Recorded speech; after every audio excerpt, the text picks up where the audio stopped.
यो खास गरेर कक्षा 10 मा अध्ययन गरिरहनुभएका या सीईको तयारीमा जुट्नुभएका विद्यार्थी भाइ बहिनीहरूका लागि अति नै उपयोगी हुनेछ भन्ने अपेक्षा लिएको छु र साथसाथै कक्षा 10 मा अध्यापन गराउने शिक्षक साथीहरूलाई पनि एउटा रिफ्रेशमेन्ट पनि गराउनेछ यो भिडियोले भन्ने मैले आशा गरेको छु।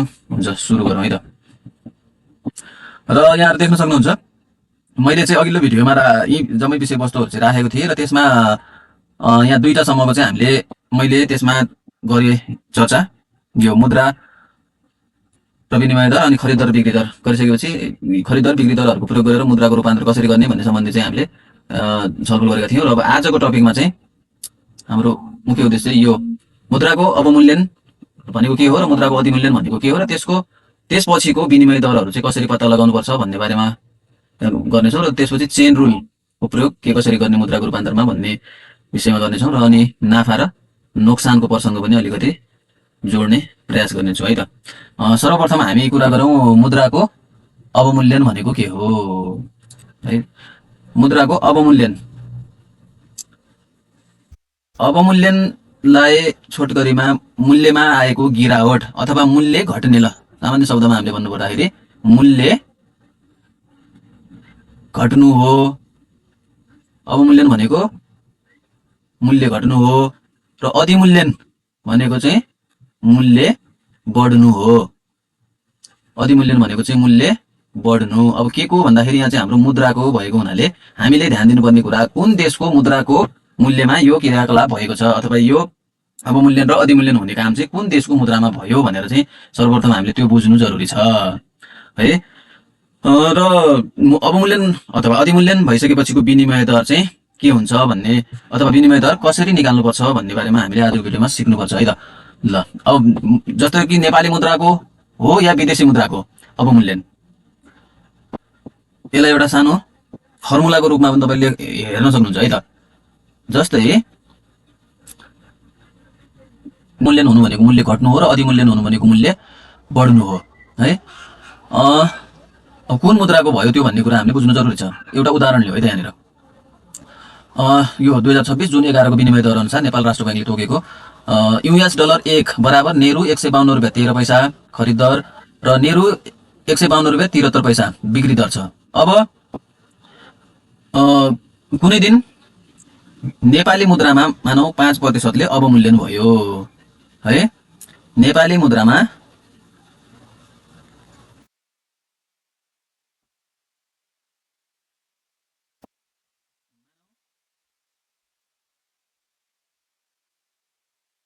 यसको केही दिनपछि कुनै अर्को दिनमा नेपाली मुद्रामा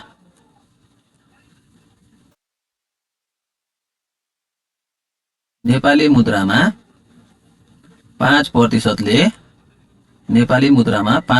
ले अवमूल्यन भयो। 5% ले अवमूल्यन भयो भने नयाँ विनिमय दर के हुने त है। नयाँ विनिमय दर हामीले कसरी निकाल्ने?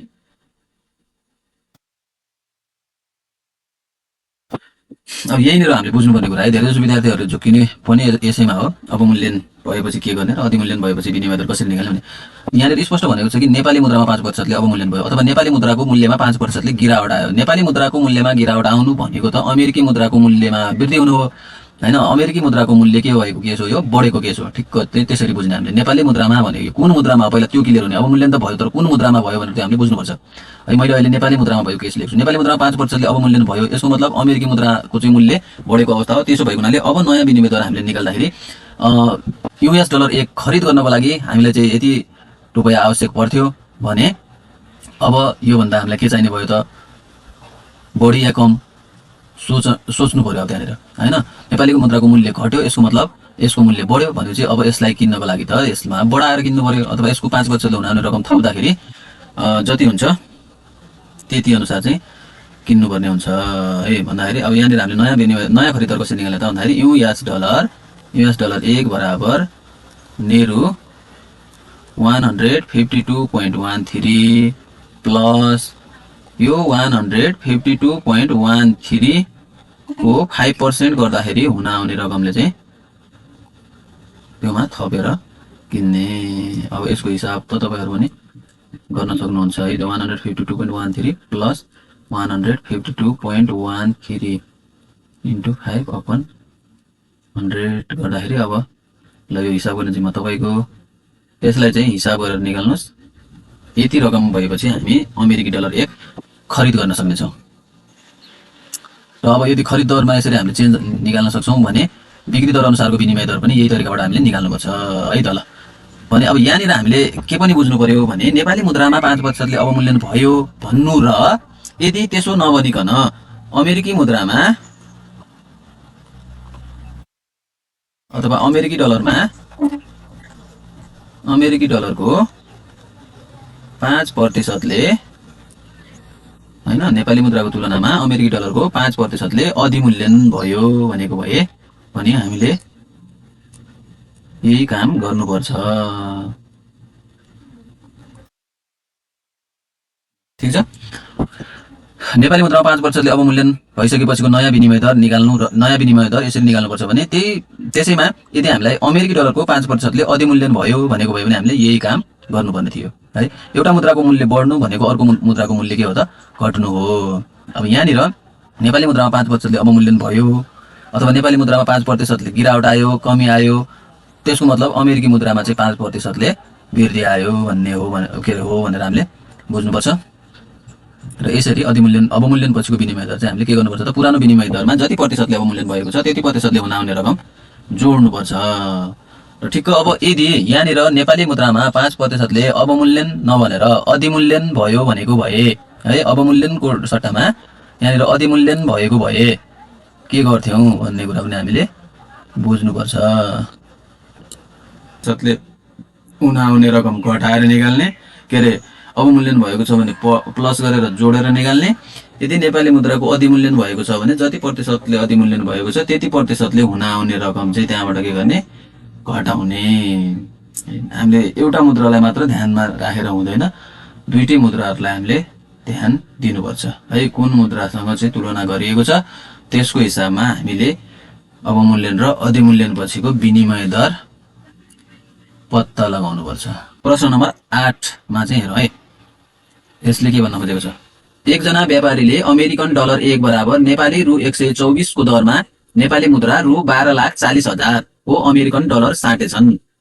एक हप्तापछि नेपाली मुद्रा 10%ले अवमूल्यन भयो। त्यही अवमूल्यन भएको समयमा उसले पुनः उक्त नेपाली मुद्रामा साट्दा कति नाफा वा नोक्सान भयो होला पत्ता लगाउनुहोस् भनेको छ। अब यहाँनिर सुरुको विनिमय दर यो हो हैन, दिएको विनिमय दर त यो छ नि त अमेरिकी डलर 1 बराबर नेपाली रु 124। यो दरमा उसले आफूसँग भएको 12,40,000 बाट के बनाउँछ अमेरिकी डलर बनाउँछ। यसलाई अमेरिकी डलरमा कन्भर्ट गर्छ। अमेरिकी डलरमा चाहिँ यो रेट अनुसार कन्भर्ट गर्ने भयो हैन। ल यसलाई चाहिँ अब कन्भर्ट कसरी गर्ने भनेर त हामी सबैलाई थाहा छ है त। यसले चाहिँ के गरेर हामी निकाल्छौँ, म यहाँनिर अलिकति सर्टकटमा चाहिँ गएँ। जो यो 12,40,000 छ, 12,40,000 लाई सिधा यो 124 ले चाहिँ भाग गरिदिनु भने चाहिँ सिधै यो आएको भाग गर्दाखेरि यो कति आउने देखिन लाग्छ भने US डलर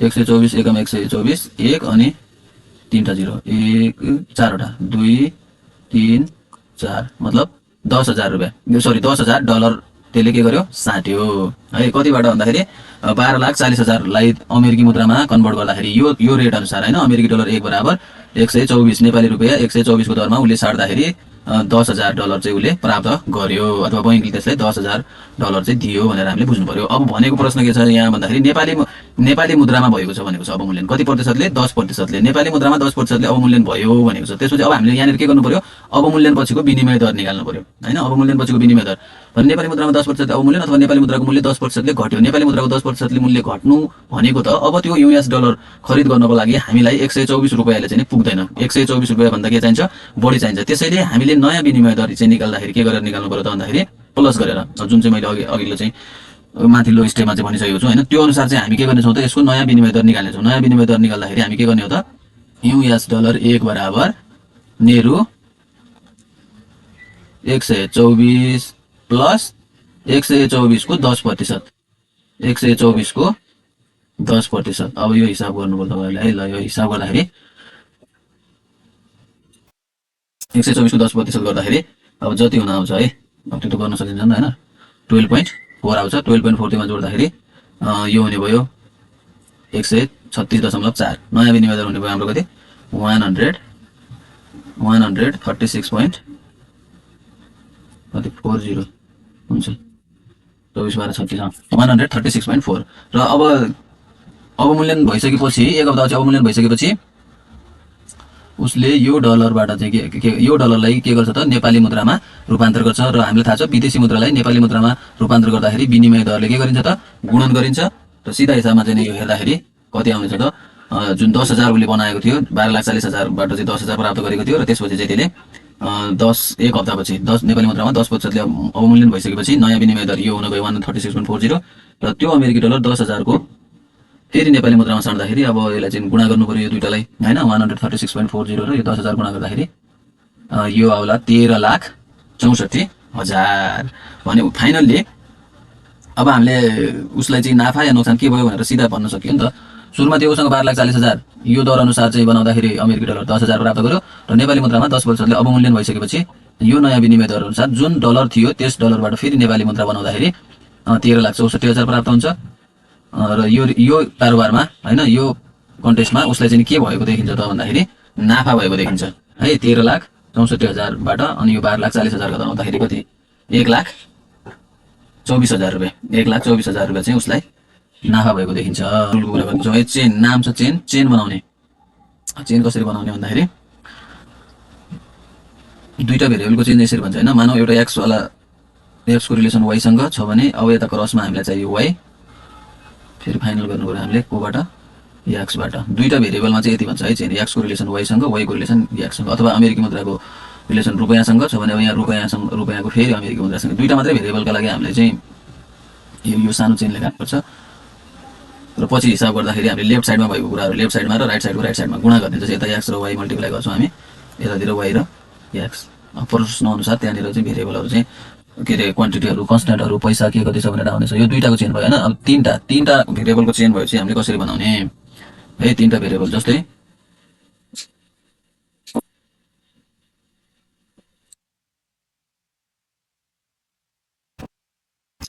अब तीनटा भेरिएबलको चेन बनाउँदाखेरि कसरी बन्छ x को रिलेसन y सँग यहाँ आउँछ y यसको रिलेसन x के अरे अर्को भेरिएबल z सँग त्यसपछि z को रिलेसन चाहिँ कोसँग फेरि x सँग। अब यसरी हुनु पर्यो सेम हुनु पर्यो कि हैन। यहाँ अमेरिकी मुद्रा छ यहाँ नेहरू छ भने यहाँ नेहरू चाहियो यहाँ अब अर्को देशको मुद्रा चाहियो हैन। मानौ क्यानाडियन डलर यहाँ क्यानाडियन डलर अनि यसको रिलेसन चाहिँ रुपैयाँसँग चाहियो। र फाइनल हिसाब गर्ने प्रोसेस के हो भने लेफ्ट साइडको क्वान्टिटीहरूलाई चाहिँ लेफ्ट साइडमा चाहिँ मल्टिप्लाई गर्नुपर्छ बीचमा बराबर राख्ने अनि राइट साइडमा क्वान्टिटीहरू जे आउँछ तिनीहरूलाई चाहिँ राइट साइडमा राख्नुपर्छ मल्टिप्लाई गरेर।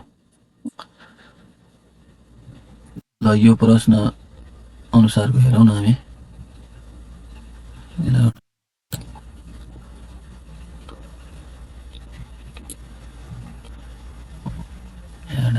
यहाँनिर छ अब हामीले 176 अमेरिकी डलरको 100 पाउन्ड स्टर्लिङ 1 पाउन्ड स्टर्लिङ 176 अमेरिकी डलरको 100 पाउन्ड स्टर्लिङ 1 पाउन्ड स्टर्लिङ बराबर नेपाली रु 151 भने 132 अमेरिकी डलरसँग कति नेपाली रुपियाँ साट्न सकिन्छ सर। र अब यसलाई हामी केमा राख्छौँ त चेनमा राख्छौँ। अब चेनमा राख्दाखेरि हामीले मिलाउनु पर्यो यसको चेन। ल है मैले यहाँ छोटकरीमा गरेँ चेन बनाऊ 176 अमेरिकी डलर। ल यहाँ सङ्केत युज गर्छु मैले US dollar 176 US dollar 176 equal to pound sterling कति छ 100। अब यो पाउन्ड स्टर्लिङको सङ्केत चाहिँ यस्तो छ अलि एल जस्तो छ यो पाउन्ड स्टर्लिङ 100। अब हामी बनाउँदैछौँ के चेन बनाउँदैछौँ भने चाहिँ यहाँको भेरिएबल यहाँ आउनु पर्यो भनेको नि हैन। मतलब यहाँ पाउन्ड स्टर्लिङ छ भने यहाँ आउनु पर्यो पाउन्ड स्टर्लिङको कुरा। अब जुन चाहिँ यहाँ सिधा हिसाबमा छ अहिले पाउन्ड स्टर्लिङ चाहिँ कति 1 पाउन्ड स्टर्लिङ 1 पाउन्ड स्टर्लिङ 1 बराबर नेहरू छ कति 120। ल नेहरू 120। अब चेन कम्प्लिट गर्नलाई त यहाँ नेहरू चाहियो हैन किनकि त्यहाँको भेरिएबल यता आउनु पर्यो भनेको छ नि त नेहरू। अनि प्रश्न के भनेको छ नेहरू अब यहाँनिरबाट हामीले हेर्नु पर्यो ए माथिको प्रश्नमा यहाँनिर मिस्टेक भयो नि पाउन्ड स्टर्लिङ 1 बराबर नेहरू 120 होइन कि नेहरू 151 पो रहेछ।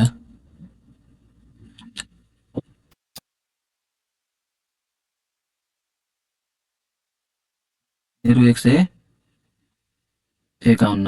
अब हामीलाई चाहिँ नि पाउन्ड स्टर्लिङ 1 बराबर नेहरू 151 र यो 132 अमेरिकी डलरसँग कति नेपाली रुपियाँ साट्न सकिन्छ भनेर चाहिँ अब साट्न सकिने नेपाली रुपियाँ कति हो त्यो हामीलाई थाहा छैन, त्यसैले हामीले त्यसलाई चाहिँ रु एक्स मान्नु पर्यो। र साट्ने कतिबाट भनेको हो त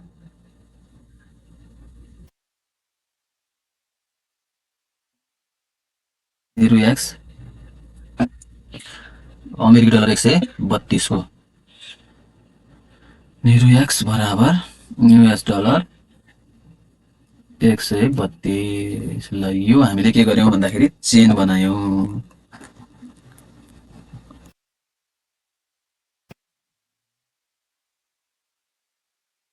सर्वप्रथम हामी यहाँनिर के बनाउन सफल भयौं त चेन बनाउन सफल भयौं है। रुल के हो त चेन बनाउने, यहाँ हेर यो हाम्रो रुल हो। यहाँ के थियो US डलर, यहाँ के छ पाउन्ड स्टर्लिङ। अब सेकेन्ड स्टेपमा लेफ्ट साइडमा हाम्रो के आउनु पर्यो पाउन्ड स्टर्लिङ, अनि त्यो रिलेसन यहाँबाट हाम्रो त्यो रिलेसन थियो हैन पाउन्ड स्टर्लिङ र नेरुको रिलेसनबाट यहाँ नेरु आयो। नेरुलाई यहाँ चाहियो फेरि के थर्ड स्टेपमा, थर्डको पहिलो स्टेपमा लेफ्ट साइडमा के चाहियो नेरु, अनि इन्डमा स्टार्टमा के थियो त्यो चेन भन्यो नि त ट्याक्क यसको रिलेसन अनि यसको यो चेन बनिसकेपछिको हिसाब गर्दाखेरिको रुल चाहिँ के छ भन्दाखेरि सिम्पल छ। लेफ्ट साइडको मल्टिप्लाई गर्ने सबैलाई लेफ्ट साइडमा 176 * 1 * x बीचमा इज इक्वल टु राख्ने, अनि राइट साइडमा भएको क्वान्टिटीहरु सबै राइट साइडमा मल्टिप्लाईमा राख्ने 100 * 151 * 132 है। अब त्यसपछि यो त 1 छ, अब 1 छ भने चाहिँ 1 * 176 नै हुनेछ। र त्यसपछि यो तीनटा क्वान्टिटीलाई चाहिँ मल्टिप्लाई गर्नेछौँ हामी हैन। यो तीनटालाई चाहिँ मल्टिप्लाई गर्दाखेरि चाहिँ के आउने भयो नि त त्यो आउँछ। त्यसलाई यहाँनिर यो दुईटालाई मल्टिप्लाई गर्दाखेरि आएको अहिले चाहिँ 176 नै छ, त्यसले भाग गर्दाखेरि अनि आउँछ एक्स को मान। एक्स को मान आउनु भनेको प्रश्न अनुसार के हुने भयो भन्दाखेरि US डलर 132 बाट साट्न सकिने नेपाली रकम कति भन्ने कुरा चाहिँ हामी पत्ता लगाउन सक्छौं। यो मुद्रा र विनिमयसँग सम्बन्धित जे जति कुराहरू पाठ्यक्रमले तोकेको छ निर्धारण गरेको छ त्यो अनुसारको सम्पूर्ण विषयवस्तुहरुमा मैले यो पाठमा प्रकाश पार्ने प्रयास गरे।